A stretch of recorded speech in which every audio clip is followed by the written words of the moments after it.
And we are live for a new episode of the Electrek Podcast. I am Fred Lambert, your host. But not as usual, I'm not joined by Seth Wintrout this week. He's taking a little bit of a break.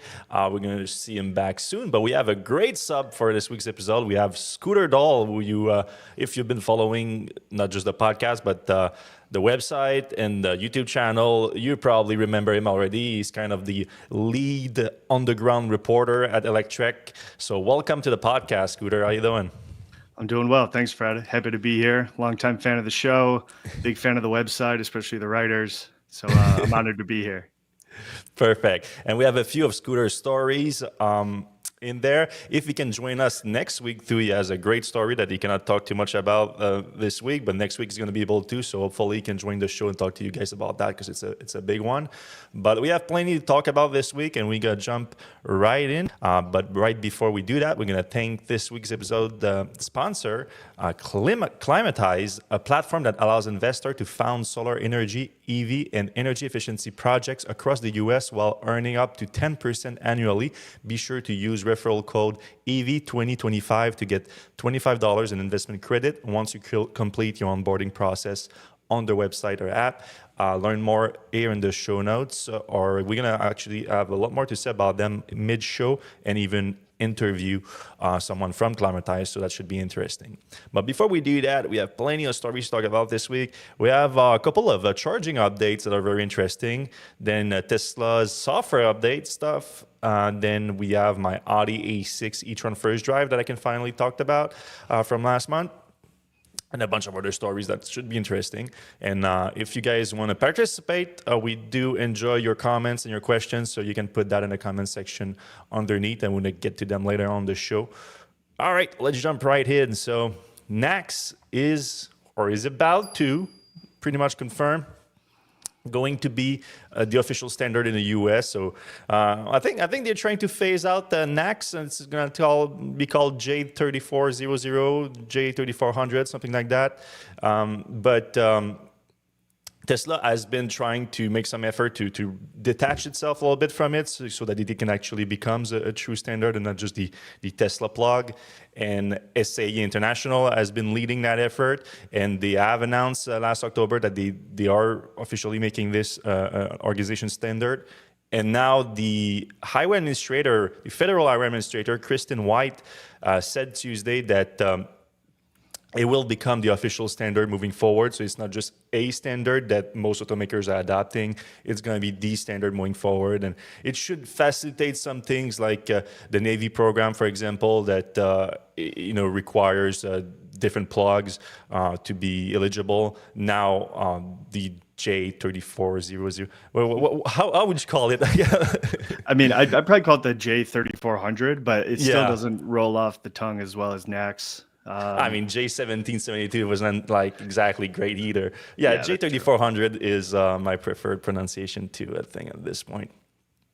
But we had a little bit of a double whammy this week with that. We had this news, but also the news that federally they're trying to push now for actually starting next year to have what they call a universal standard plug-in charge, so that everything is going to be like supercharger-like, where you don't need an app. You don't need an app at the station. You don't need to do anything at the station but plug in, which is what it should have been all since the beginning, which Tesla has been doing since the beginning. But obviously Tesla wasn't charging anyone at first, so it kind of simplified that. And then when you don't charge anyone and then the whole process is just plugging in, it's hard to take that away from people. Like you tell them, like, now you're going to have to do this and this and that. People don't like that. And it's one of the biggest advantage of EVs too, is like now, like charging at a supercharger or a charging station that has plug-in charge is easier than going at a gas station. It's smoother. It's a better experience. It takes longer depending on your charging session, obviously, but not that much longer. And again, is smoother. You don't have to talk to anyone if you don't want to. Don't want to use an app, or soon enough, it's going to be standard everywhere. And anybody that's used, anybody that's charged and gone on a road trip, what a nightmare it could be to go to a different branded charger and you may not have the app. Then you got to download the app. You got to create an account. You got to use your credit card. So plug and charge is just an amazing solution to all of that, and to make it universally available, at least for EVs now that have the compatibility, is huge. I think combined with the J3400 universal plug, I think EV adoption could really benefit from the ease of use for both technologies. Yeah, we're like knocking all the little hurdles one by one in the charging side. Now, with these two things in place, the last real thing is going to be the transition period of using some adapters at times. But once that is out of the way, like it's like smooth sailing. So the specifics here is that it's the consortium of company, SAE again, and the Biden administration Joint Office of Energy and Transportation that made the announcement that they are pushing for that, and there's going to be an old PKI backend that's going to power that's going to facilitate the adoption of that for all the companies involved, automakers and charging station operators alike. Great stuff. Great stuff.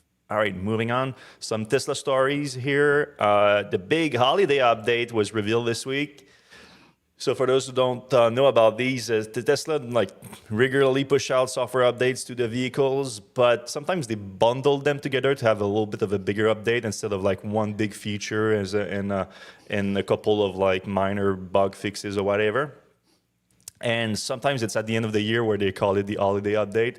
And this is a decent one this year. Not for everyone, obviously. Depending on your car, you might not get it. This first feature is an interesting one because it's the Apple Watch adoption, which a lot of owners have been asking for a long time. So all the Tesla mobile app controls function, you can have it on your watch. And it's actually something that third-party apps have been offering for a long time now. And what's a coincidence or not? Likely not.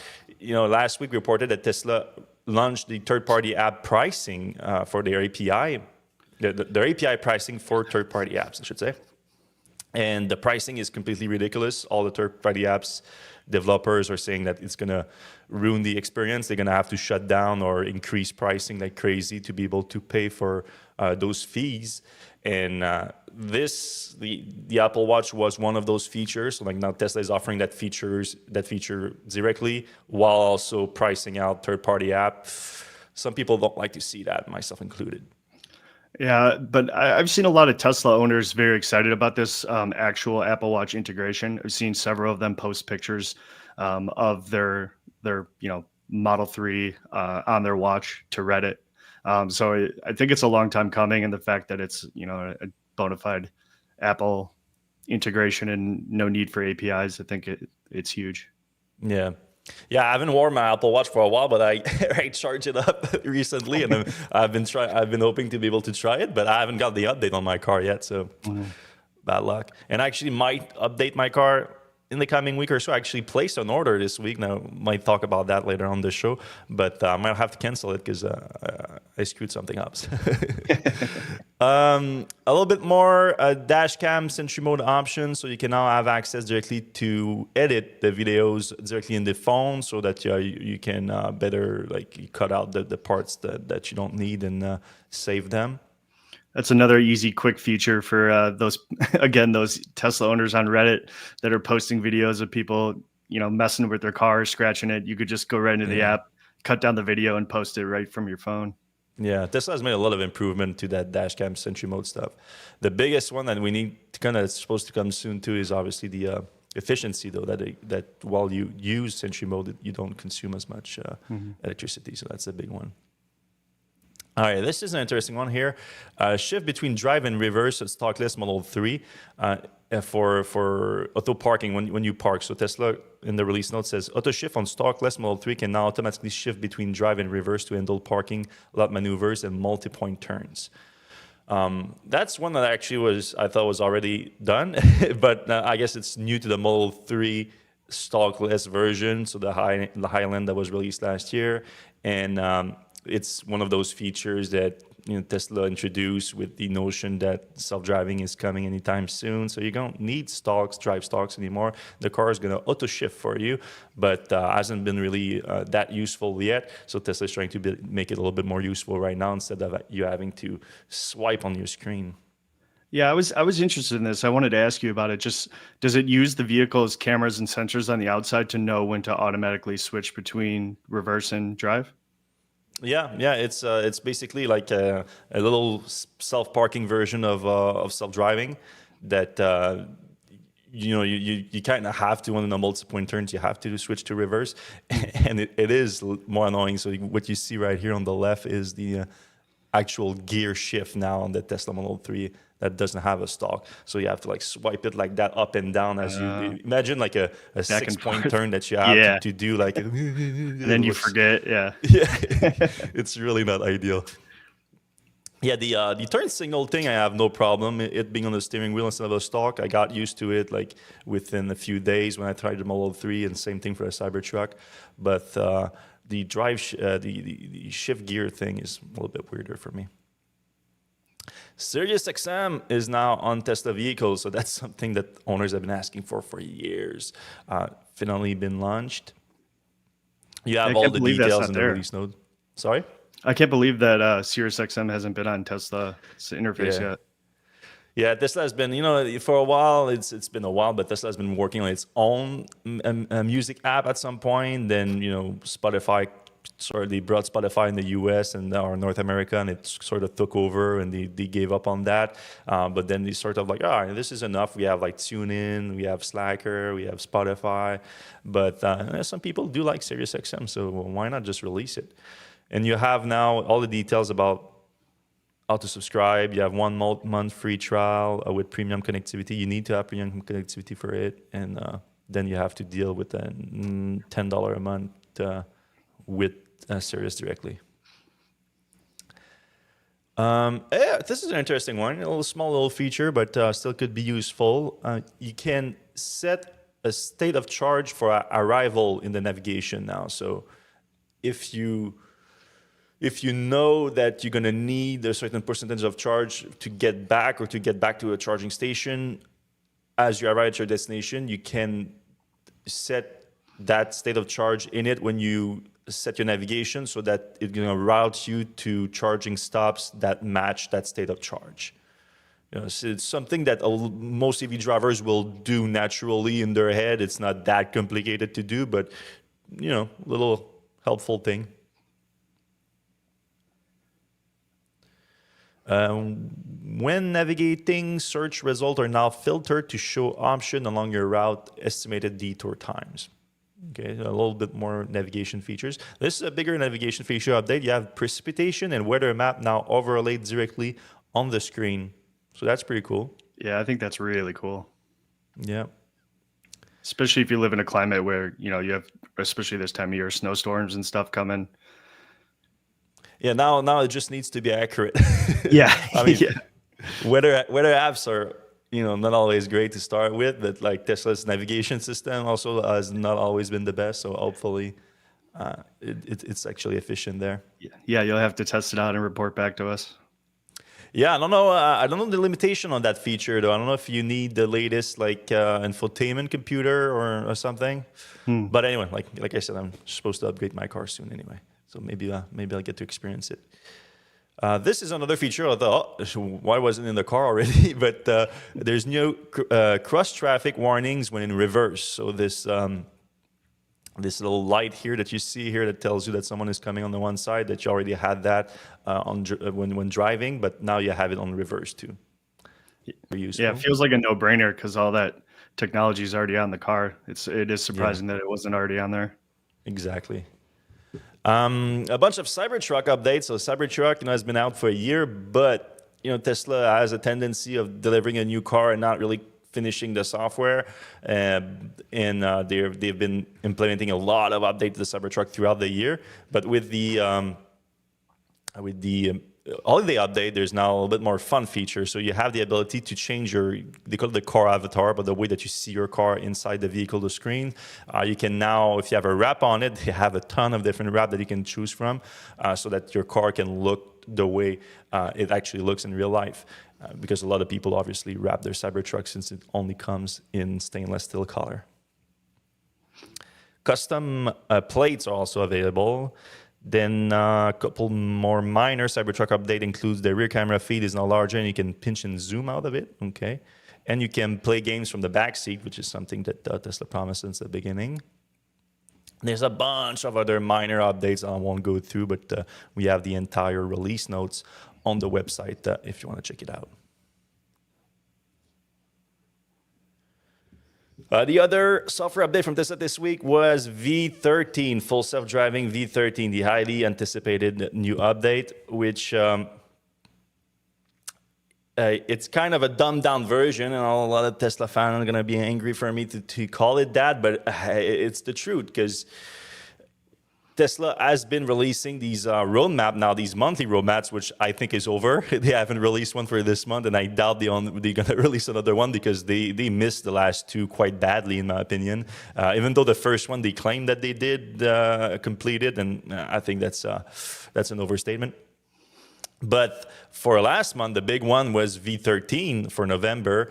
And on the very last day of November, in the evening, Tesla pushed the update, but they only pushed it to a limited number of external customers. So the update has been tested internally for the last few months.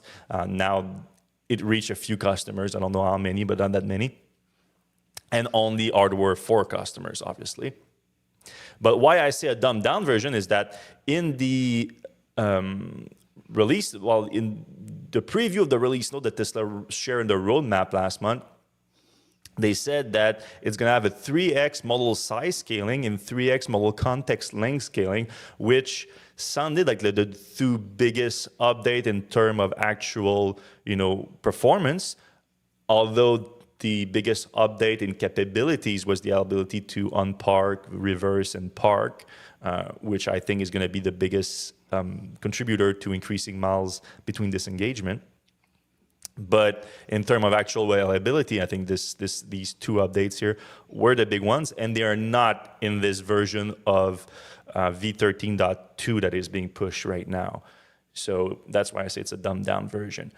I've seen some, I haven't had the chance to try it myself, obviously, because I have a hardware 3 car for now, but I've seen a few people get it. Obviously, it's the same, Tesla influencer people that sometimes I'm not always convinced that they show the most realistic use cases and through the experience kind of videos, but still they were impressed by it. It does look like it's going to bring a significant increase in miles between engagement, which I always thought would be the case because of the unpark, reverse, and park being a significant part of the current disengagement, especially the critical ones. So we might see, Tesla reaching somewhere in between the range of like 500 to 800 miles between disengagement, in my opinion. With this update, it remains to be seen, obviously, but I think it's a real possibility, which would be a big jump versus the previous update, but still miles and miles away from where Tesla needs to be, which apparently is like 600,000 miles between disengagement. And miles away from being true full self-driving. Yeah, unsupervised is nowhere near, in my opinion. All right, moving on. We have, that was the big story this week. The decision for Elon Musk CEO compensation package came out of the Delaware court this week, and as expected, it's a big no. You cannot ratify the shareholder vote. You cannot cancel the judge's decision with ratification through a shareholder vote. The judge has made that clear. It was always a long shot, even though Elon has made it clear that you just need the shareholder vote and this is going to be done. It was never as clear as that. Even Tesla's own lawyers were quite honest with their argument around that it would be like a groundbreaking use of ratification for Delaware corporate law. It's not something that has ever been done before.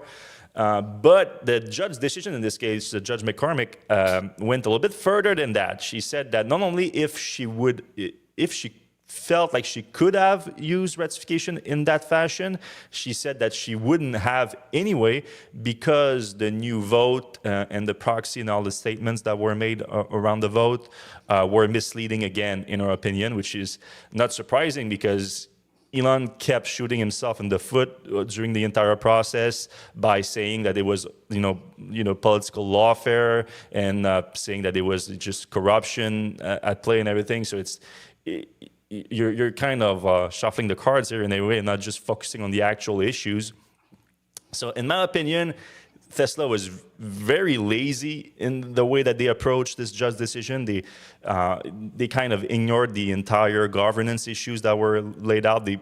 Actually, they said they disagrees that there was any governance issues, which it's something that I disagree with. I think there are definitely the governance issues at Tesla.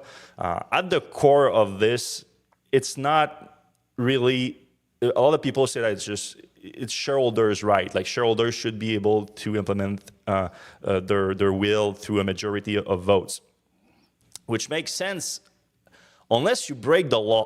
It's just there's a ranking of things, and right now in the U.S. in the law is above a shareholder vote, and you cannot surpass it in any way, even with the majority. And a lot of people they say that, all right, but we voted for it and it's done, but even if there's one shareholder that feels like they've been wrong there, like the other shareholders cannot say, all right, it doesn't matter, even though you're right by the law. If we think that you can be wrong, we're good to go. Yeah, by majority, we're good to go. It just doesn't work like that. No. And I'm really sad about this whole thing because there's a lot of emotion at play here, and I understand why. I understand because they feel like their vote doesn't count or something. But if people really need to read the judge's decision there, because there's zero evidence that this is lawfare. There's zero evidence that she's corrupt. Nothing like that. She seems like a very good judge that's trying to follow the law, and she saw. Well, I also want to make clear that I completely understand with everyone the argument that this is a bunch of greedy lawyers at play. I understand that. Like the idea that the lead plaintiff here is a guy that owns 9 shares of Tesla and everything. I know it looks bad. I know that what happened is that a bunch of lawyers, savvy lawyers, a little bit greedy maybe, but savvy, saw that Tesla had a huge governance issue when negotiating the package with Elon and presenting it to shareholders for the original vote in 2018. So they found the first shareholder that was willing to put their name on the lawsuit. It was that guy with 9 shares, and they sued. But then after that, you can argue that the lawyers are bad intention or whatever, but after that, it's a legal process that come in play, and the legal process, so far, I haven't seen any evidence that it wasn't followed to a T. And I welcome any evidence of the contrary, and I'm sure I see the comments going right now. I'm sure there's going to be some people that are going to say otherwise. Well, what do you think about this whole thing, Scooter? Well, this goes beyond the boardroom, and this goes into the courts, right? There's evidence of some of these people that supported the package for Elon also getting handouts and higher compensation. And I think the true nail in the coffin was defying the judge and going back to the shareholder vote. As a judge, I feel like that was probably a slap in the face. And I don't think it was a good look for Tesla or the board there. So I'm not surprised that, this ruling came out. Yeah, it felt lazy. They just took the judge's decision, put it in the proxy, do the same exact thing. Just brushed it off. Don't change anything with regarding the governance issues that were highlighted there, and just do it again. It felt lazy to me. Yeah.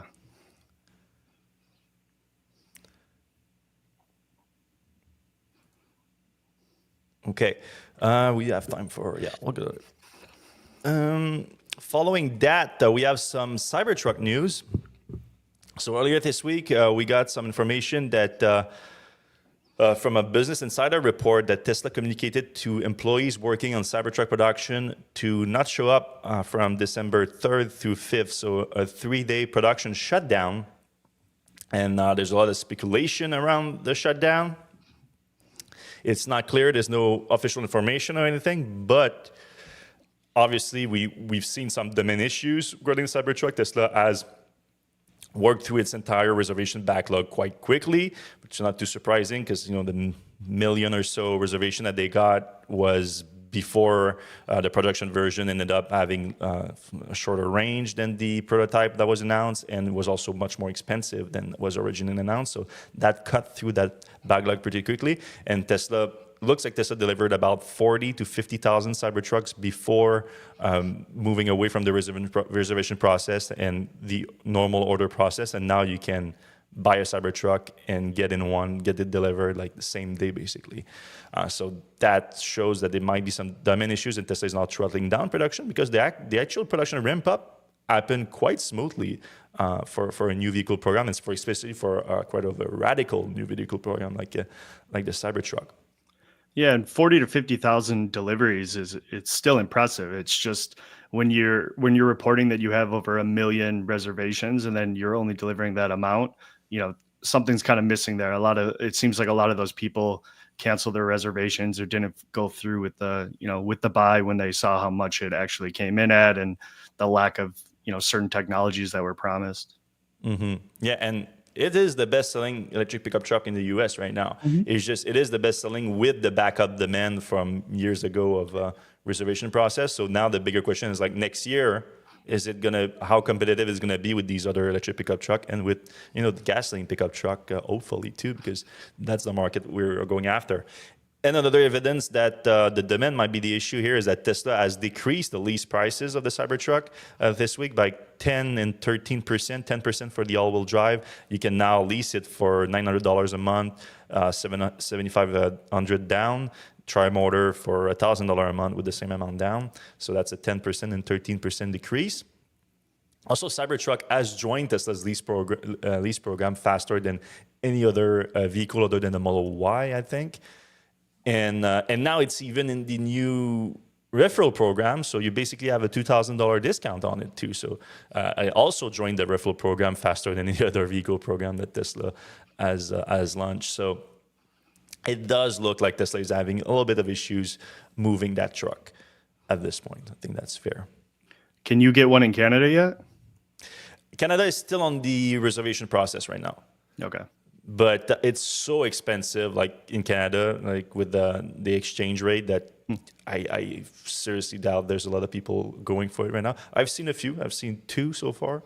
But I just think that Tesla has been slow in bringing the truck to Canada. I don't think that the foundation process, the foundation series is still there just for, that there's a lot of demand for it. Gotcha. Finally, the Nissan EV drivers, specifically the Aria EV drivers, are gaining access to the supercharger network starting December 10, and this time is for real. I know like a few weeks ago there was an issue. Tesla put it on their website and it wasn't actually true according to Nissan. But now this week they said, yeah, it's happening. December 10, Aria drivers in the US and Canada will get access through an adapter, obviously. Leaf drivers are out of it because of the CHAdeMO. But they've been out of it though. Yeah, they've been out of it for a while. In terms of the actual rollout, so you're going to have to buy an adapter of CCS to NACS adapter or CCS to J3400 from Nissan or a Nissan dealership for $235, so not cheap. So really, you have to think about it. If you're okay with your current use of DC fast charging, you might not need it. But if there's a few supercharger stations that you think could be useful on your route that you do regularly, road trips, or like if your in-laws are in a specific location that the supercharger could be useful, it might be worth to get a $235 adapter. And then after that, Nissan says that starting next year, its future EVs are going to have the NACS standard on the vehicle. No need for adapters. Pretty cool. All right, now let's say a quick word about our sponsors. Yeah, absolutely. As Fred mentioned at the beginning of the show, today's episode of the podcast is sponsored by Climatize. It is a platform that allows investors to fund solar energy, EV, and energy efficiency projects across the U.S. while earning up to 10% annually. Individuals using the Climatize platform have already invested millions of dollars, which have supported 15 unique projects across 10 different states. To participate, you can go to the Climatize website and set up an account. And if you choose to invest, you could do so with as little as $10. There are 0 investor fees, and the platform is open to all U.S. bank account holders over the age of 18. You do not need to be accredited or anything special like that. You simply look through Climatize's investment offerings, choose a project you'd like to support, and you're good to go. You you can access Climatize via the link in the description below, and be sure to use referral code EV2025 to get $25 in investment credit once you complete your onboarding process. Please note that Climatize is not a financial advisor, and this is not a solicitation to invest. All investments carry risks, so please consult with a professional before making any financial decisions. Climatize was co-founded by Will Weisman, who is actually here as a guest on our show today to discuss how individuals could gain access to renewable energy investments. Hey, Will, how's it going? Hey, Scooter, Fred. Pleasure to meet you both. Thanks for having me on the show. Yeah, likewise. Thanks for being here. Yeah. So I heard you all talking about, building some EV projects, some charging stations. So I think it's a timely topic. Yeah. It's always a timely topic. There's always more room for more charging infrastructure, as I'm sure you're well aware, and a lot of our readers and listeners would agree. Definitely. Yeah. I mean, we're looking at a number of portfolios of EV charging stations coming up. So hope that your audience is looking for those kinds of opportunities. Yeah, always. To begin, why don't you tell us a little bit about Climatize and what the whole process is all about? Sure. So Climatize is an investing platform that enables anybody to invest in distributed energy resources with as little as $10, and they can earn up to 10% in annual interest. We started Climatize after joining the 2019 global climate strikes, where we saw 100,000 people protesting in the streets and had this sad realization that we were all going to go home and nothing was going to be different. And if you get 100,000 people together and their best option is to make a cardboard sign, that's a glaring problem. Yeah, and if each of those 100,000 people only invest $10,000 or $10, then that could push some of these projects quite easily. Yeah, so that's actually a little bit of the mental math that we went through when we started the platform. So, we were in Barcelona actually for that first climate strike, 100,000 people. We said, okay, back the napkin. What if everybody pitched in $1 a day for a year? And that would be $36.5 million from just that strike. But there are hundreds of cities and 7.5 million people showed up for those strikes. And if everybody from those strikes did $1 a day, that would be $2.7 billion per year. And so we've been really pleased to see that the results have already been 100x that. So, potentially $200 billion that we can move to building renewable energy projects. And now more than ever, it's important to, really continue to drive the energy transition forward. Absolutely. And I like the fact that it gives power to the people to, invest in these sort of projects that they believe in to push renewables and sustainability forward. Yeah, exactly. And, what we found is that many of these projects that are at the small to medium scale just struggle to attract funding from local lenders like community banks or CDFIs. They just don't understand how to underwrite the projects from a technical or an economic perspective. And that's where we can really step up to help fill that funding gap and get these projects built across the US and eventually globally. Can you give some examples of some of the projects that Climatize is helping enable right now or has? Yeah, sure. So there have been energy efficiency portfolios for multifamily housing. There have been solar and battery storage systems for farms across rural America. We've done chicken farms, farmers' hardware stores, auto repair shops. We have done everything from Shakespeare theaters to houses of worship. So these are often very community-led kinds of projects, and we really want to build that network effect where people can both bring projects to the forefront and secure funding, and at the same time tap their existing communities to fund more renewable energy locally. And these are not necessarily small projects. I'm going through right now all the examples that have been funded, and I see like $500,000 to $1 million projects. There's some small that project that you're on right there, that $100,000 project was funded in less than 2 hours. The largest project that we have posted to the platform was $1,070,000 in Florida. And it was cool. One of the projects in Georgia, was unscathed by those hurricanes and ended up serving as a community resilience hub, providing cold storage and phone charging for 7 days until the utility was able to restore power to their community. And that was a really great example of, kind of the power of renewable energy and microgrid systems. Yeah. I mean, can't say enough about that. That's really cool stuff all around. Right now you have a project that's live too for heat pumps in New England, and you can Your UI is pretty simple and like easy to use too. You can just simply get a little summary of the project, and then you can look into the financials directly with the documentation right there. Mm-hmm. And do these companies seeking funding for their projects reach out to you directly, or are you guys also, on the hunt for valuable options? Yeah, so it's a little bit of all of the above. So we have a channel for renewable energy developers to come and fill out a funding application, just like any other loan application, or we go and do direct outreach through.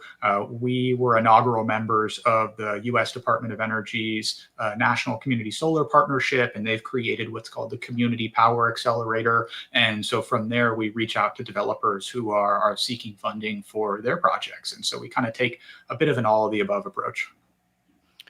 Excellent. And have you gotten any feedback from, investors using your platform? Yeah, so actually about 82% of the funds that we have paid out get reinvested. So we've already paid out over $550,000 worth of principal back, and then an additional $150,000 worth of interest on that as well. So we have been able to really run water through the whole pipes. And obviously every investment carries risk, but we've been able to really prove out the model that everyday people can now access this asset class and do it in a way where there's the potential to earn a return on investment. And we see ourselves among a generation of companies like Fundrise, for example. If your listeners maybe know them, they fractionalized real estate, 7.6 billion of assets under management, 2 million users. It's roughly $3,800 per person. Average account sizes on Climatize are $38,000. And I say it's because, there aren't people out in the streets protesting for more commercial real estate, right? There's a whole social movement that's around, mitigating the impacts of climate change. And this is a way to really enable anybody to come and participate in that. So whether you're just starting your journey and want to, dip a toe with $10, or you've completed your whole, home electrification journey with the solar, the battery, the heat pumps, and the EV, this is a way to potentially invest in other people's journeys. Wow, that's inspiring stuff. So it looks like you guys have raised over $6 million to date. Did I see that at the top? Yeah. Wow. Yes, exactly. I believe it was October was a record month for us with over 1.3 million invested in that month alone. Cool. So you guys are right now, gaining momentum. if 80% of the funds are being reinvested, are you looking more for more investors? Are you looking for more projects to invest in, or both right now?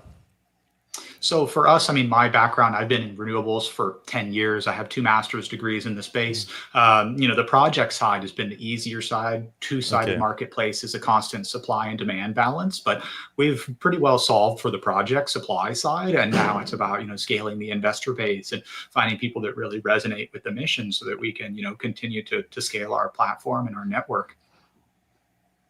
Okay. The projects are all in the U.S. Or do the investors need to be in the U.S. too? So for the time being, because we're leveraging U.S. securities laws, unfortunately, they do have to be in the U.S. and have a U.S. tax number. But we're in the process of actually opening a subsidiary in Europe, and that will allow us to eventually expand there as well. And so, step by step, we're adding territories with the expectation and the goal of creating, a global network for climate finance. Awesome. The one in Canada too, not just Europe. Yeah, step by step. Yeah, if you guys want to help us lead that expansion, then this could be a great partnership.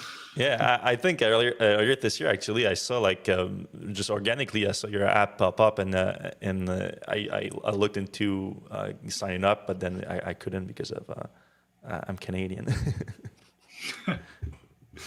But this is awesome, Will. Absolutely a great project with you.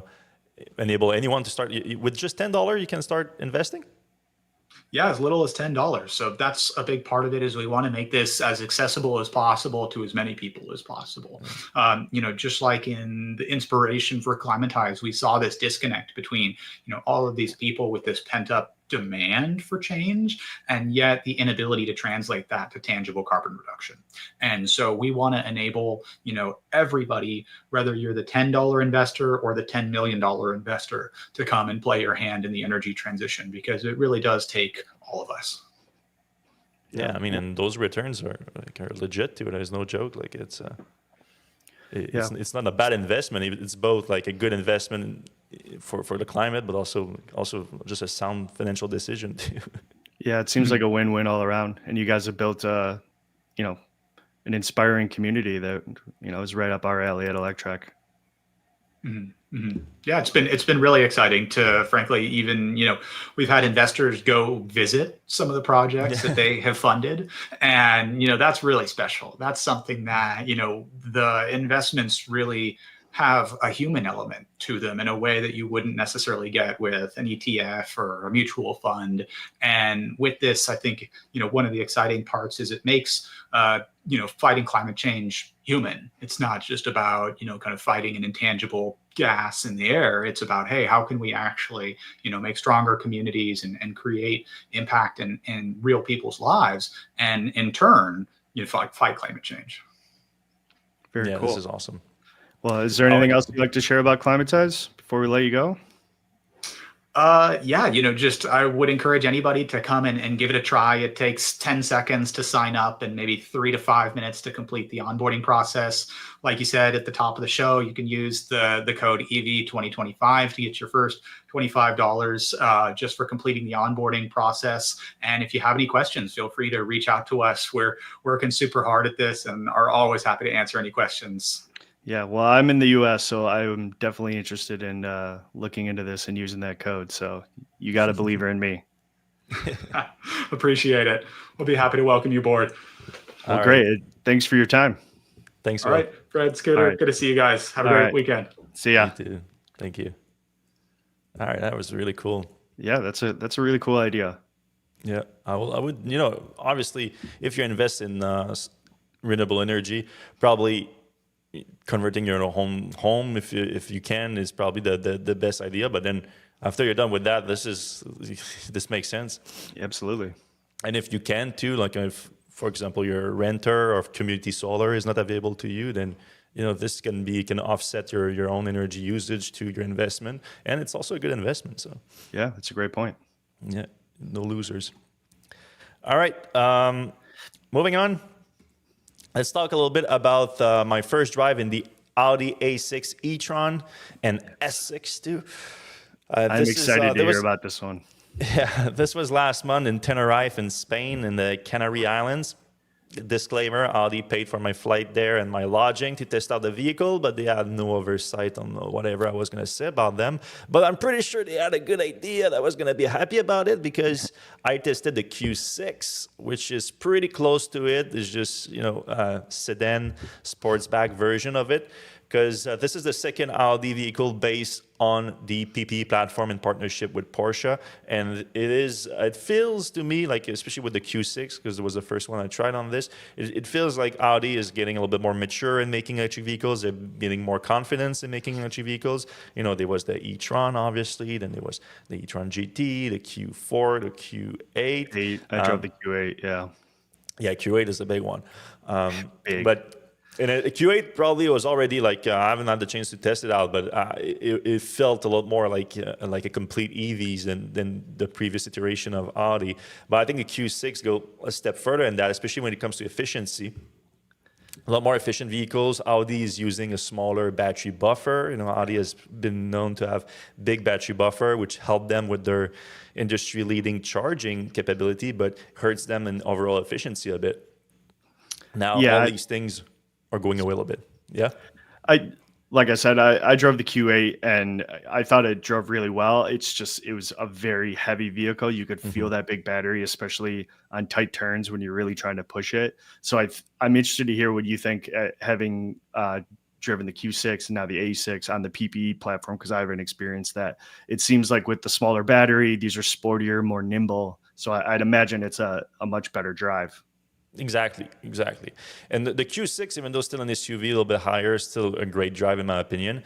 And now you have the sedan version of it here in the A6.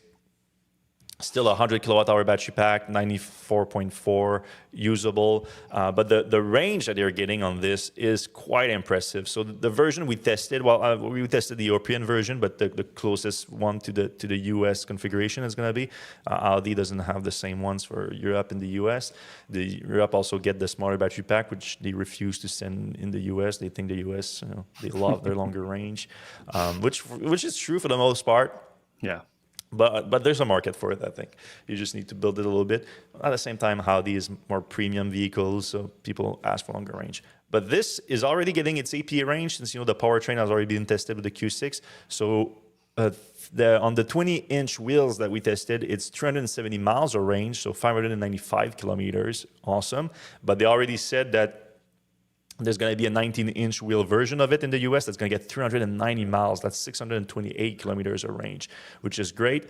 And they achieved that with better drag coefficient, 0.21 the European version, 0.23 American version, because we do get the side mirrors in the US.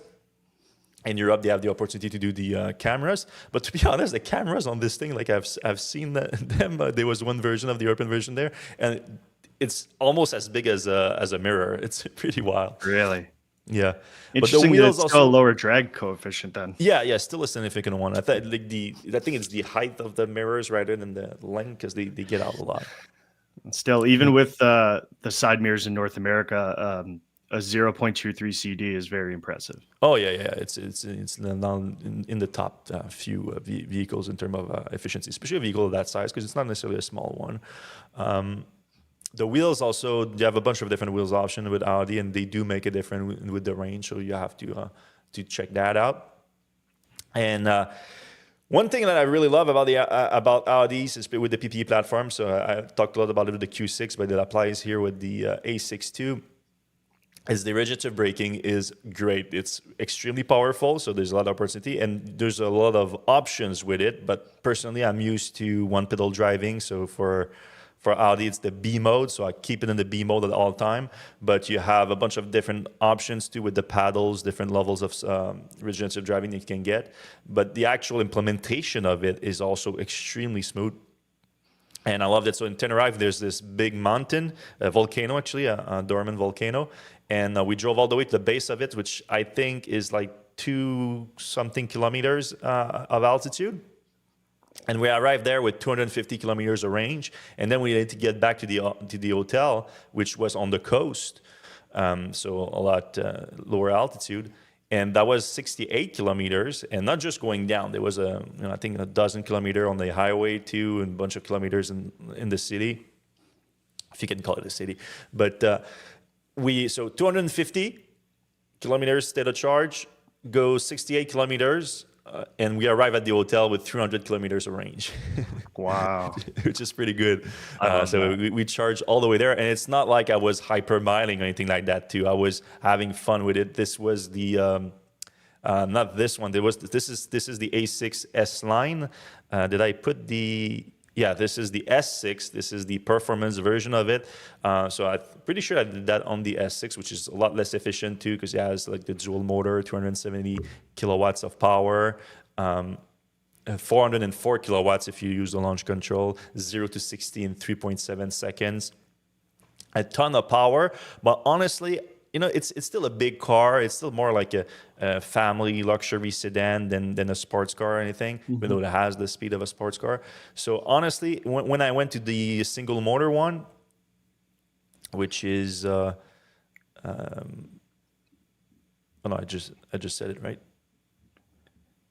Yeah, it's 270, 280 with the launch control. So that's just in the rear motor, so it's the rear-wheel drive. You didn't really miss the power that much. It was still like you still had the pippiness of an electric motor that gets you there when you need to. I still was able to pass easily on the highway, or actually we were going a lot through mountain roads all the way through. So a lot of times I would get stuck behind a slower car that was just like looking at the sights, and I was like, I want to test out this vehicle, and you could just pass easily, even with just the rear-wheel drive.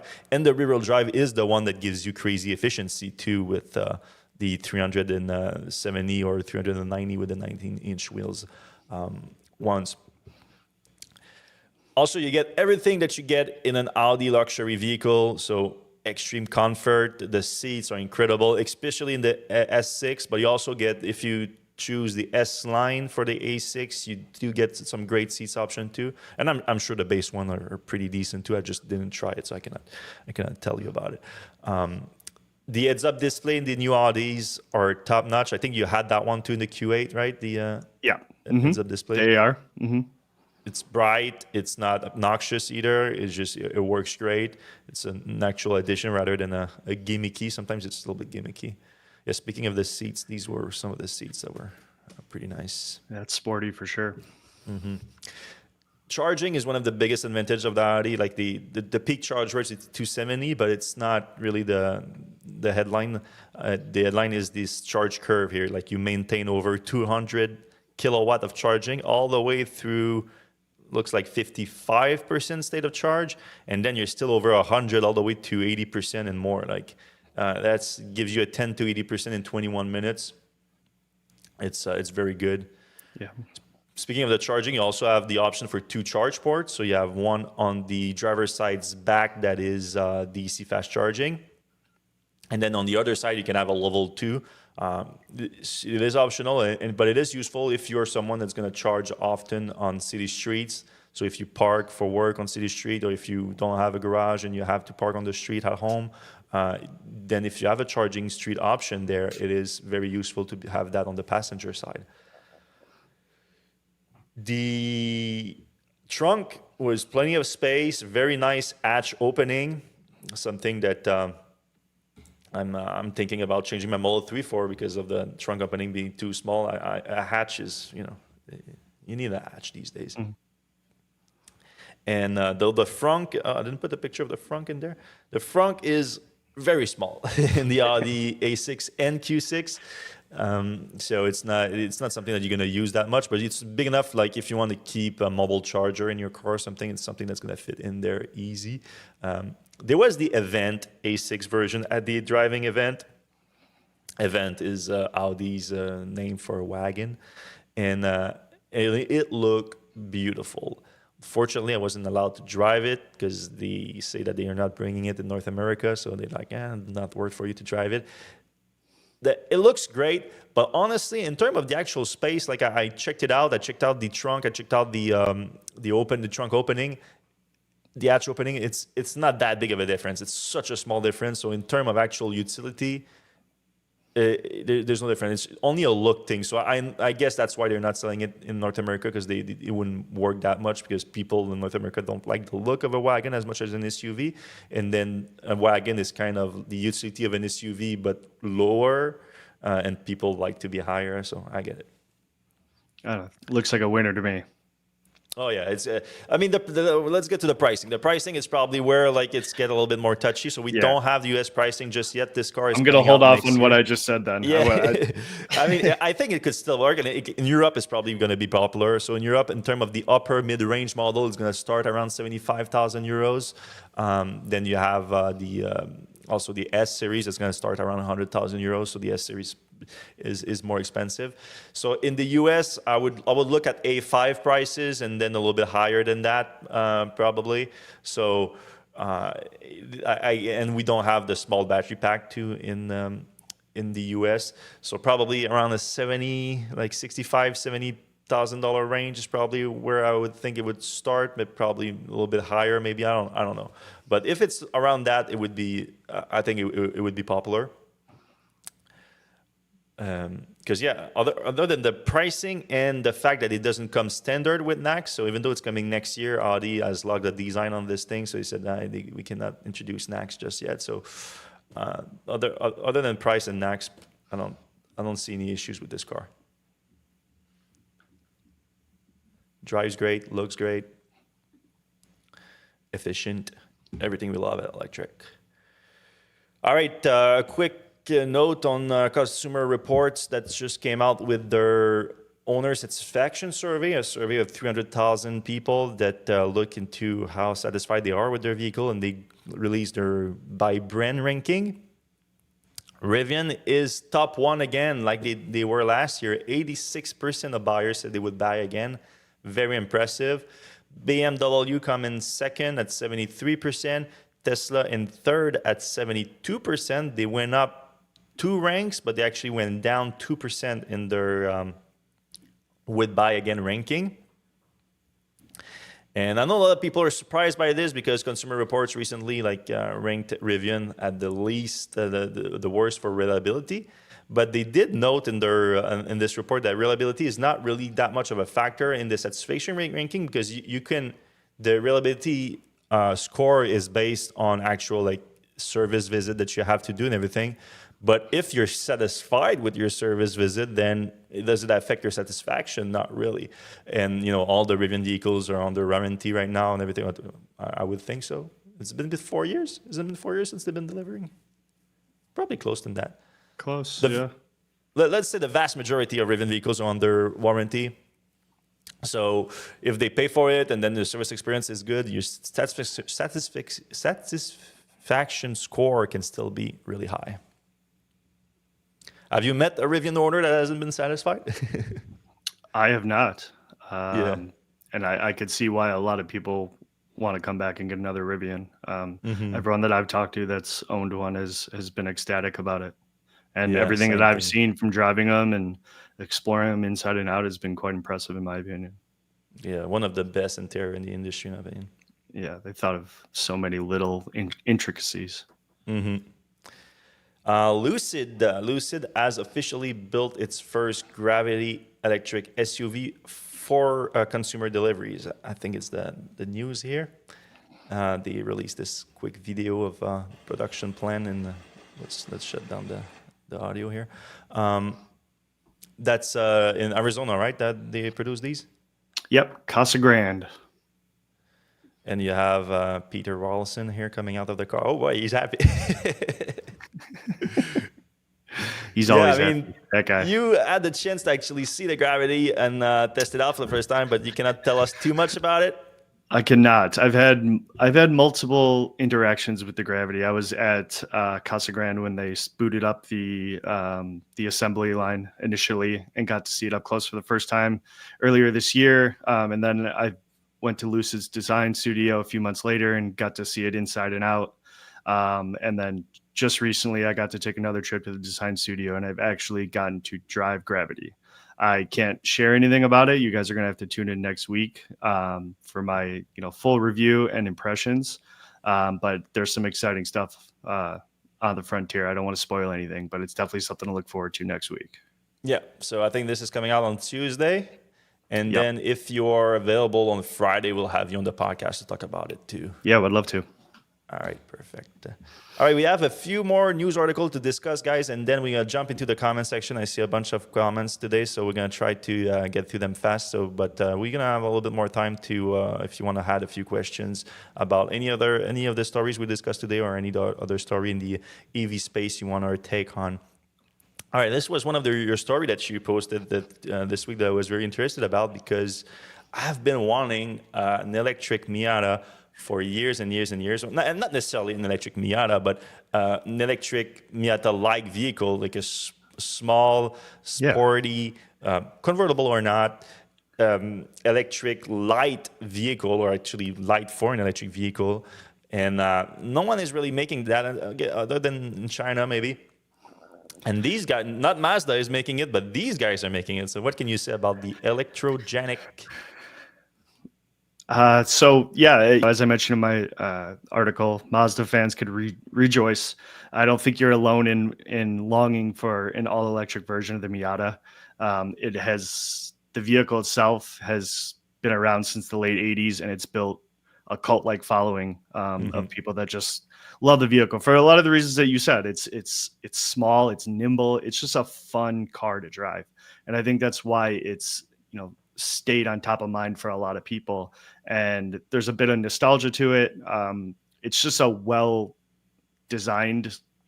well-loved vehicle. So to make it electric, I think is a huge step forward. And what Electrogenic has done, and I don't know if you've seen, some of our other coverage we've done in the company, but basically they're an EV conversion specialist, and they've created this drop-in kit where they could turn, certain vehicles into an EV, and the process is minimal. It's reversible.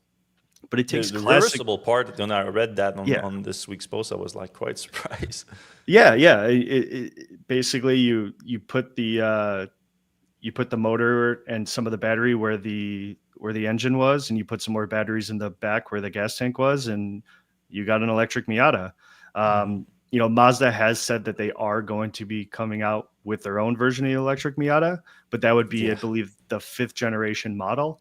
And who knows, you know, when you think about aerodynamics and these things that go into designing a built from scratch EV, it may not have the same character as the classic Miata. So for the Miata diehards that love the classic MX-5, you know, now you can get an all-electric version of the original 1st generation, which I think is really cool. Have they talked about the specs on this? What kind of range they're getting? So they're putting a 42 kilowatt hour battery in there. When you're not building from a platform from scratch, you have to work with what you have in the existing chassis and body. There's limitations.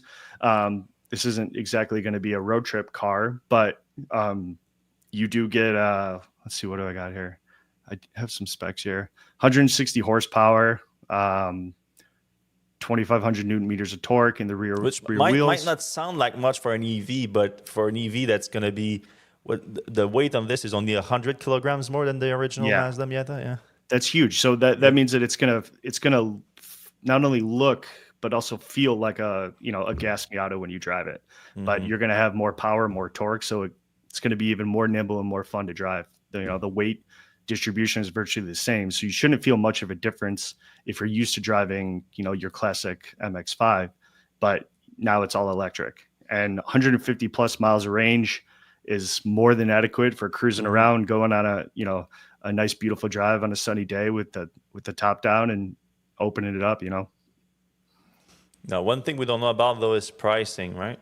No, a couple readers asked in the comments about pricing. I reached out to Electrogenic. They said they can't share pricing at this time. So as soon as I hear more, I'll be sure to update the article. But I think they're still kind of figuring it out. I think they just wanted to get the news out that they have their next drop-in kit. Which is cool about Electrogenic too is I've been following them for a while, and they kind of started on the same path as a lot of other EV conversion specialists like ECD and Everati and stuff. It's a lot of Land Rovers, Broncos, that sort of thing. But their last conversion before this was the DeLorean, which I thought was super cool. You can get an all-electric DeLorean, and now they got the Miata. So I think they're going for some more niche vehicles, and I think it could really, work out for them because it's different from a lot of the other EV conversions we're seeing. The E-Type is pretty sweet too.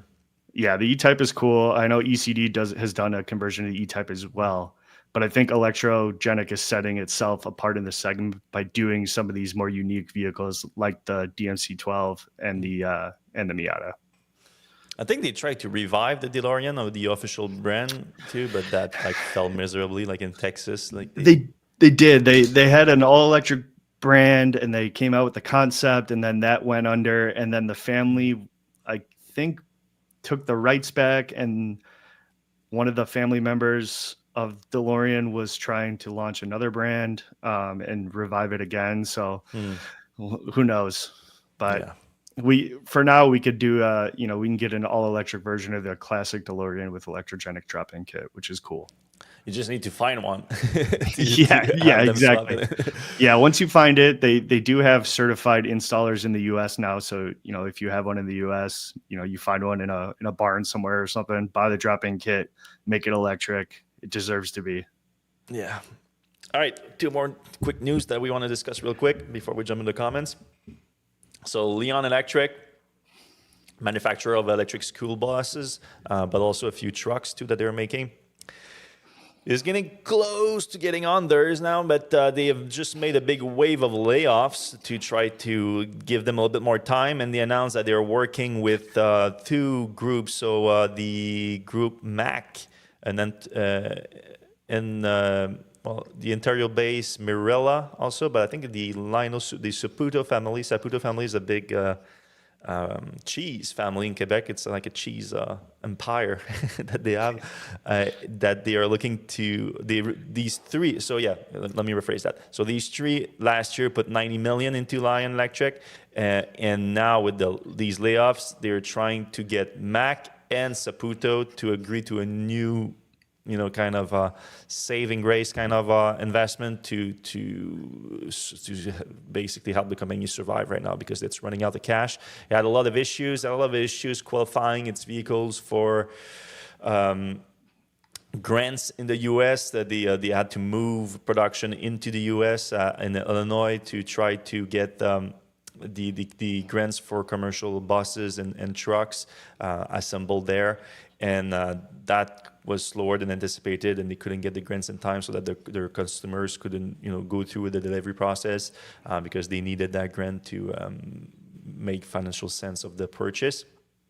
But here you see them everywhere in Quebec and a bunch of other markets to have them. Now in the US, they're very popular school buses, and school buses make a ton of sense to be electrified. It's just that, they raised a lot of money and they tried to go big in the US and it didn't exactly work out, like I just said. And now they also is the risk of like all of these grants potentially going away with the new administration. So maybe a little bit more risk that is making it not as of an interesting investment for people.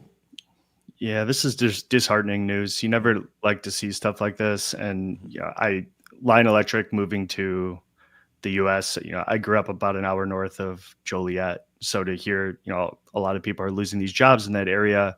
I know a lot of people are excited to have that giant manufacturing space coming to Illinois.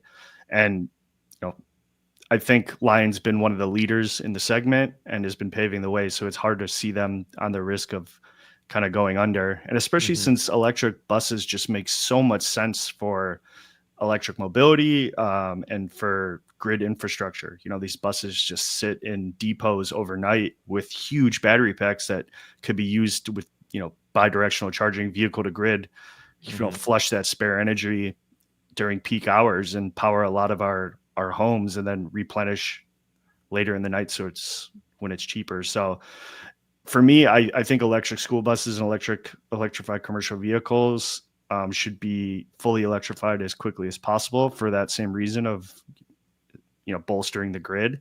So it hurts to see a company like this on the brink here. Yeah, it's not over. We'll see. Not over. Rooting for them. We'll keep track of the story. Yeah. Another one that's having some funding issues, it's Aptera. So you posted the stories this week. They are going back to crowdfunding. They are. The saga continues for Aptera Motors, who continues to fight. It's in its second iteration. Now it has returned to crowdfunding once again.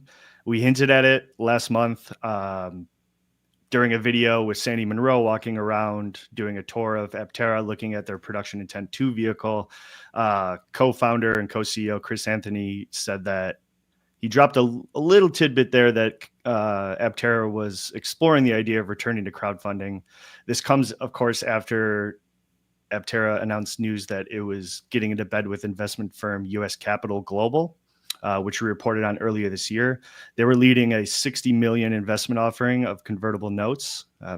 That began in July, and on a call with executives from that company, after the news was announced, they said they anticipated it would take 60 to 90 days to get that $60 million.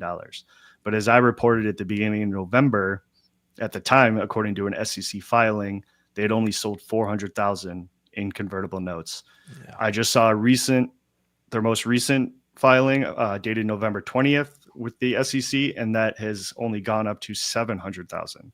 So like I said in my article, that's 1.2% of the targeted amount. So clearly investors, on Wall Street and investment firms are weary of investing in this company. They're not a fan of the projects. They think only about the numbers, the returns, and they don't see it there. Yeah, and I think that's why they're returning to the crowdfunding, because Aptera does have a very loyal following. I mean, they raised something like 135 million. I mean, that's insane.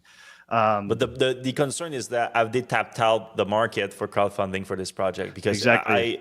I'm shocked. I'm not shocked. I've known it for a while. It's been a while since they raised that. But $135 million in crowdfunding is absolutely nuts. It really is. So can they do it again, or is it tapped out?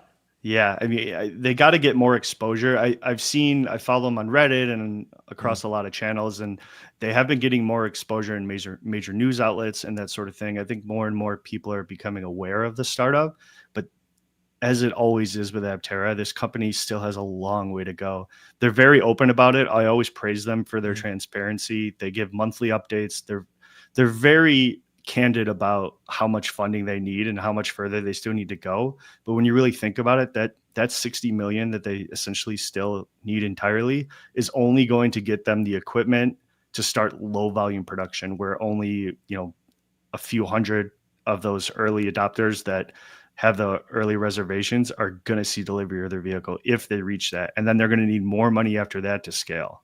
So yeah, to be fair though, there is more opportunities for financing and for investment when you have achieved production and commercialization of a product. So at least I see, I'm not too worried about that. I would be more worried about the $60 million right now than the next round. Absolutely. It's make or break. I know there are the current, crowdfunding investors in this project, that would be willing to put more money. It's just enough for 60 million that I have no clue.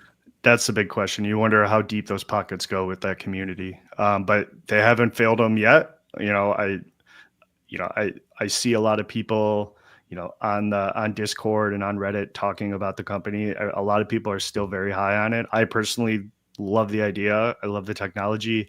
I'm rooting for them, but like you said, this 60 million is going to be make or break for sure. Yeah. But they're our last hope. Yeah, full disclosure, I did invest in the company, not with any expectation of a return on investment, just because, I want to put my money where my mouth is, and I love high efficiency vehicles, and I would love for this project to happen. So hopefully it does, but I don't think I can put any more money in this thing. No, I get it. But they're the last hope of a solar EV reaching scaled production right now. They're the only ones left, you were reporting closely on the Lightning guys too. Lightyear and Sono. Yep. Yeah. Sono. Yeah, I did get to drive the Sono, and I was like, yeah. I remember that. I was not too convinced. It was a little rough. Yeah. All right. Do you still have time to go through the comments? I don't want to keep you too long. I know we're already a little bit over the time, but yeah, let's do it. Let's do it. All right. Raphael that says yo. Yo. Been waiting for that Auto Chef. Yeah, that's right. Sylvain is one of the first Model 3 Highland in Quebec, so he's been waiting for that. David Perns, according to the SEC filings, senior board and management personnel are selling just as Tesla is going to the moon. Why? Yes, I mean, there's not a lot. It's mostly board members than senior executive, because Tesla doesn't have much senior executive now that they consider critical that have to report to the SEC. But the board members have been selling like crazy. On their official programs for their exercise stock option, the stock options that they are vesting. So it's not necessarily because they're seeing something in the cards, but they're selling a lot. Especially the chairwoman is like unloading basically everything, and she has a lot of stocks because she was granted a ton of it around the same time as Elon was granted by the board this big $55 billion package. Coincidence? I think not. Dan asked a question: is the weather overlay available for first generation Model S? Yeah, that's what I was wondering too. I would be shocked if it is on the original MCU. I doubt it. I mean, I don't know about you, Dan, but on my 2012 Model S, I've not been getting a lot of updates in the last few years. Not that you would expect to anyway. It's like a 12 years old product at this point. At some point, they have to discontinue the updates. Likelihood of additional incentive for Tesla between now and the end of the year. Good question. I don't know. I'm not super desperate. Yeah, I mean, we are December 6th right now. It's already a ton of incentive. Yeah. It's not impossible that they have had a few things. I doubt it would be giant. Keep a look on, if you're interested, I would assume, Richard, to getting one, keep a look on the inventory page. And sometimes they do have like a bigger discounts on some vehicles. And if that one match yours, your build that you want, maybe go for it. That said, maybe look into next year too. I don't know where you are also, like depending, like for example, right now they have a ton of demand in Quebec because we have an incentive that's going down, and we don't have as many Tesla incentive as you do in the US this year because they are seeing a ton of demand here just from the incentive going away at the provincial level. But next year, because Tesla is like putting all its effort in there this year, you have the Model Y refresh too. Maybe next year, maybe not for Model Y, but next year there might be some interesting opportunities too. Carl says Tesla shareholders should demand all the investor lobbying effort to be charged back to Musk. He made them use company resources to rig the shareholder vote. I was saying that as it was happening, I was saying that all of these, Tesla was buying ads about this. It was pretty nuts. I think Elon and the board should pay that and should pay the $350 million attorney fees for the plaintiff that the judge awarded them. They were asking for $5 billion, by the way, and the judge cut that down to $350 million. So we can thank, Tesla shareholder can thank Judge McCormick for that. But yeah, I think that's fair call. Question: R1T had an awful range test result last week, 260 miles on a max pack. I feel like they have gotten a lot of bad press on the Gen 2 cars. Would you advise them to improve? Really? I haven't seen that go through. Have you seen that? 260 miles. I think it's closer to 400 miles that they were quoting. Who did that range test? Yeah, I think I did see a little blurb on that, but I didn't look into it. I'm not sure. Yeah. I mean, I can't give them advice on how to improve their battery chemistry or their efficiency. I mean, they're large SUVs, but I think they're, in terms of efficiency ratio, they're pretty good. So I'm not sure what the deal was with the max pack.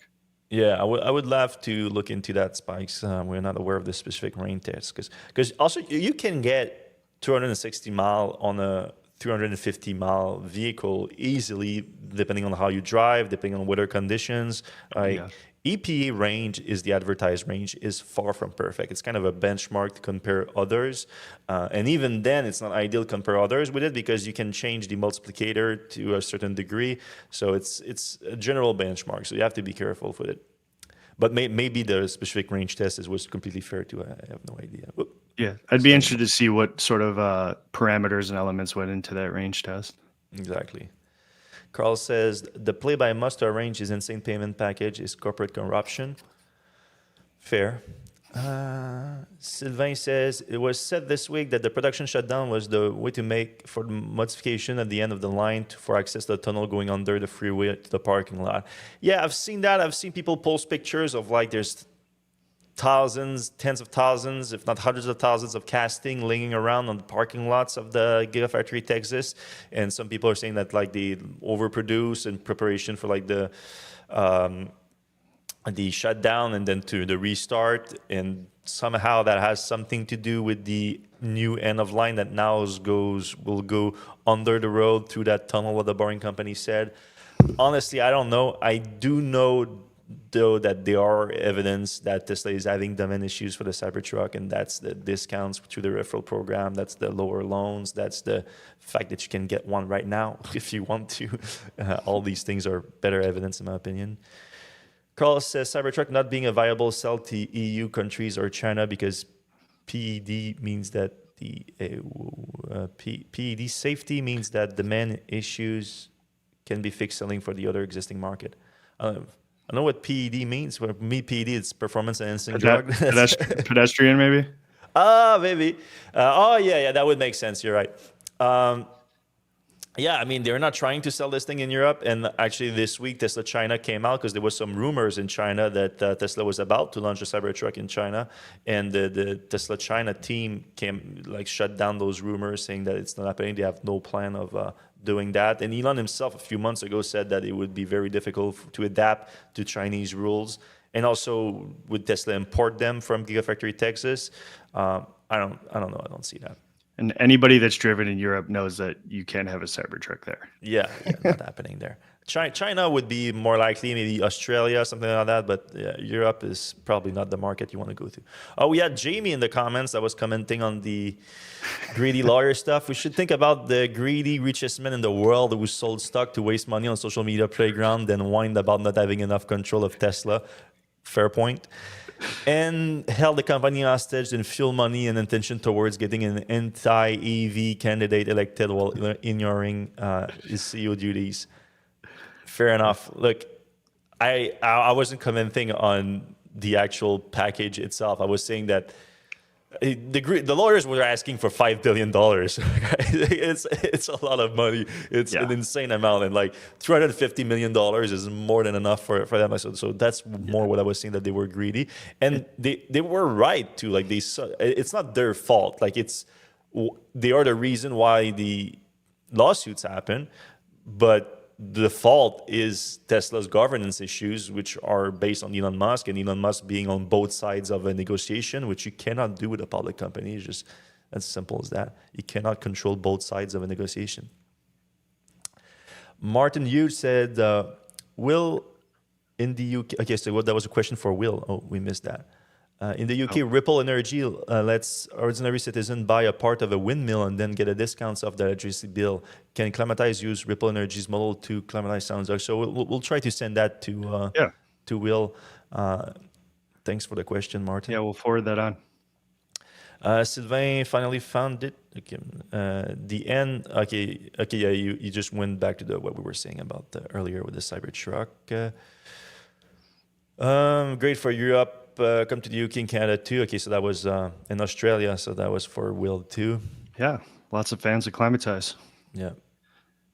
Okay, so Martin says we should have taken those questions live. Fair enough, Martin. I agree. Yeah. Noted. Yep. Democratize Energies, he says that this is the great opportunity humans have ever had to enhance their own democratic powers, pun intended. That's great. That's vehicle to grid, bidirectional solar power. I mean, that's really giving power to the people, literally. Mm-hmm. And I've seen services like that, like Climatize, in the past, but just for solar, because it's stable, PPA agreement to buy the energy over a period of time. But it's the first time that I've seen that they do like EV charging station too. They do heat pumps. They do everything basically. It's really cool. Yeah, very cool. We have a quick hi from the Teslaverse on X. Hi. Audi is getting there too late. Hopefully not. It's not too late. I mean, the Volkswagen group as a whole is having issues. There's no doubt about it. No getting around it. But Audi is doing pretty good. Audi and Porsche, even though Porsche also kind of lay off the accelerator when it comes to EVs in the last few years, unfortunately. But I feel like if they see some success right now with these PPE-based vehicles, so the Macan EV, the Q6, and the A6, we might see a resurgence from them. And honestly, I've tried all of these three vehicles, and Seth actually tried the Macan EV, and we were all impressed by them. You were impressed by the Q8. So there's an opportunity here. And I know a lot of our listeners are in the US, and maybe in the US it's not as popular, but these German brands, and even though it's a big market for them, but in Europe they are doing great too, so it's something to think about. And in Europe is a bigger EV market now because the US has 9%, and most countries in Europe are way higher than that. So we have Mike the Car Geek that says, what is your gut feeling on US sales for Tesla? Going good, going bad, or do EV sales even matter anymore for Tesla? Certainly don't matter as much as China sales in China. But they might be the difference maker this quarter. If they do good in the US, they might reach their goal of over 515,000 vehicle delivers this quarter. The US market is more opaque than China and Europe, so we don't actually see the sales until the end of the quarter. The fact that they are doing very deep discounts should tell you something. But at the same time, like, I was shocked when Tesla actually guided that they would have year-over-year growth at the last earnings, which was already like a few weeks into the quarter. And a few weeks into a quarter, you have a pretty good visibility on your order rate. So Elon, but at the same time, like what Elon says these days, I take with a grain of salt. So I really don't know. I think they have a real shot of getting the goal. But I think the US is going to be the difference maker. So if they don't reach their goal, that means US sales was really bad this quarter. Plus, even if you look at the Cybertruck sales and maybe they're less than anticipated, that's still going to bring in a huge chunk of change for Tesla, and you're going to over time see their sales dwindle because there's just more competition out there. Tesla's not the only EV automaker, that's competitive anymore. There's a lot of viable EVs, so not as many people are just going to be going straight to Tesla. Yeah, competition is harder for sure. The hatch on the Audi looks very much like the Model S. Yeah, similar. Martin says, Scooter, get on here next week. You brought a fresh protective, and that should increase the numbers. Good humors between both of you two. Well, that's good to hear. Thank you, Martin. I'm flattered. I will be back. You have a fan. And Dan also agrees. I would assume he agrees with that. Think about the hatch. With the hatch. Carl is back, says, poor reliability coupled with no nearby service will make that a bad experience for non-Rivian enthusiast owners. This is like Tesla's early customer love based on the first EV infatuation. Fair. There's some of that for sure. But Rivian's growth also is based on like having access to service. So when you do a new service center in a specific market, people don't like to buy cars if the closest service is 200, 300 miles away. That's completely normal. And they are keeping the delivery as close as they can right now. And that is probably contributing to the fact that even with poor reliability based on consumer reports, surveys, I should say, I don't have any other data than that, they still have high customer satisfaction. It makes sense to me. Yeah, and they're still a young company. I mean, when you really think about it too, they just hit their stride in scaled production this year. So you got to give it a little bit of time to work the kinks out. Exactly, I agree. MP staff said, do you guys ever review the Subaru and Toyota EV? I see a lot of them in Quebec, but I am not sure whether it is a serious contender in the EV space. I haven't driven the BZ4X or the Subaru version. Have you? I have not. I don't think Toyota is a big fan of Electrek, but Jamie Dow may have driven it. I'll have to look through the articles. I don't know if he's still in the comments. I've seen him still commenting, so maybe Jamie can put. I've ridden in one. There's a bunch, like he says, in Quebec. It's so cheap right now. In the US too, like you can get a lease for it for like change in your pockets at this point, and on a monthly basis. But so there's a lot of Uber drivers that bought them or leased them in Quebec. So I've ridden in them, not impressed at all, and I doubt that Toyota is trying to sell them. So maybe I'm not helping in that. I'm not helping in Toyota not liking Electrek right now. Well, we call them on a lot of their bulls, so we don't get invited to a lot of their drive events. Yeah. How does Electrogenic treat the dash and instrument cluster? Folks want a clean look. That's did we see that?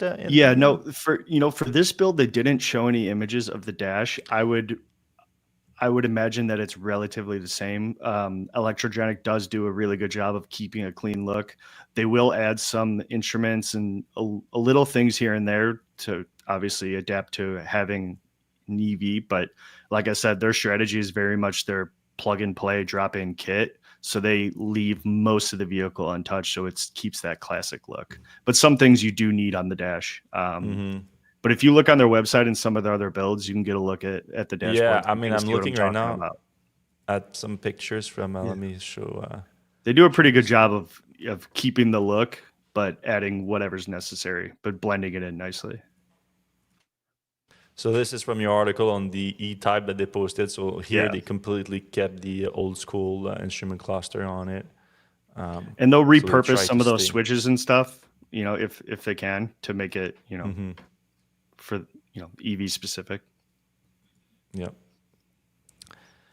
Okay, some discussion between people here. I think we can skip that. And for children health, breeding those. That's a good point. I didn't bring that up, but that's a huge point. Yeah. Emissions. Oh yeah, not good for students. Bad. The braking is also smoother with the regen braking too. It's great. Yeah. With EPE school bus grant, they should be killing it. The country should nationalize their bus and train companies and ensure that they are kept alive and building steadily provide all these municipalities. Yeah, I'm not sure how it works in the US, to be honest with you. We do have mostly like government-owned fleet when it comes to city buses, but when it comes to school buses, I think it might be private companies here. Not sure. Yeah, it is. It's a few major players, but I completely agree. The problem is there's a lot of red tape when you get the government involved with a lot of these grants. It's a trying process. It's very complicated, and I think they've run into a lot of issues in that sense. And Fred, like you mentioned, the future is uncertain as we look into a new president coming into office. So I think a lot of people have gotten cold feet on those orders and have pulled out, and I think that's part of the reason for the struggle as well. Yeah. Going back to the Toyota EVs, Jamie asked, confirm he's still in the comments. I've driven the BZ4X and it was boring. The Lexus version was surprisingly a little better. So, because the Lexus version is basically the same car with a little bit more, more luxury, let's say. I'm getting a loaner, one of those later this month that I'm going to test out of the Lexus. Jamie says, just getting the first. Okay, they're still commenting between each other with the hydrogen stuff. Carl says, VinFast should buy Aptera. Oh, design is simple enough, and VinFast is already handling international sales.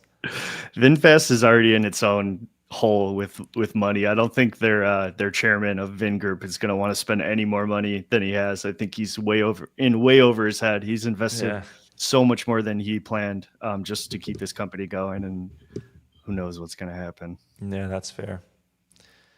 Let's see what we have there. Carl says, how do you improve even range? Slow down or buy a car? Pickups are bad for efficiency. Bigger vehicles are less efficient. There's no doubt about it. But here's the thing. It's easier to make bigger vehicle efficient than it is to convince consumers, especially in the US, to buy smaller cars.